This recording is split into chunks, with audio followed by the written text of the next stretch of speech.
18वीं और 19वीं शताब्दी का भारत, जहां दो शक्तियां आमने सामने थी।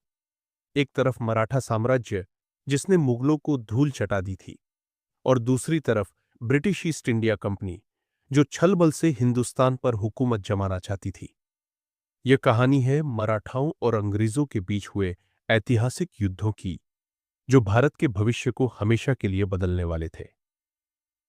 1775 में अंग्रेजों ने रघुनाथराव राघोबा को पेशवा बनाने के लिए दखल दिया, जिससे मराठाओं और ब्रिटिश ईस्ट इंडिया कंपनी के बीच पहला युद्ध छिड़ गया। लेकिन मराठा सेना नाना फडणवीस के नेतृत्व में अंग्रेजों पर भारी पड़ी। सालबाई संधि के बाद अंग्रेजों को पीछे हटना पड़ा, और यह मराठाओं की पहली बड़ी जीत थी। लेकिन अंग्रेज हार मानने वालों में से नहीं थे। 1803 में उन्होंने मराठा शक्ति को कमजोर करने के लिए एक एक करके उनके राजाओं पर हमला कर दिया। दिल्ली, अलीगढ़, असाई और अर्जुन गांव की लड़ाइयां मराठाओं के लिए घातक साबित हुई। आखिरकार अंग्रेजों ने पेशवा बाजीराव द्वितीय को बसाई संधि के लिए मजबूर कर दिया, जिससे मराठा शक्ति को बड़ा झटका लगा।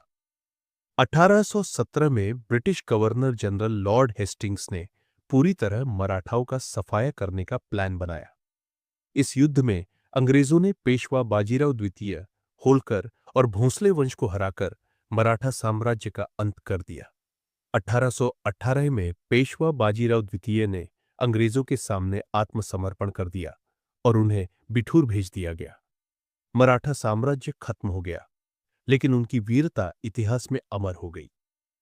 मराठाओं ने आखिरी दम तक अंग्रेजों से लड़ाई लड़ी, लेकिन छल, संधियों और आधुनिक हथियारों के आगे वे कमजोर पड़ गए। लेकिन मराठाओं की बहादुरी, रणनीति और बलिदान भारत के इतिहास में स्वर्ण अक्षरों में लिखे गए। मराठा युद्धों ने भारतीय स्वतंत्रता संग्राम को प्रेरित किया और अंग्रेजों के खिलाफ विद्रोह की आग जलाए रखी।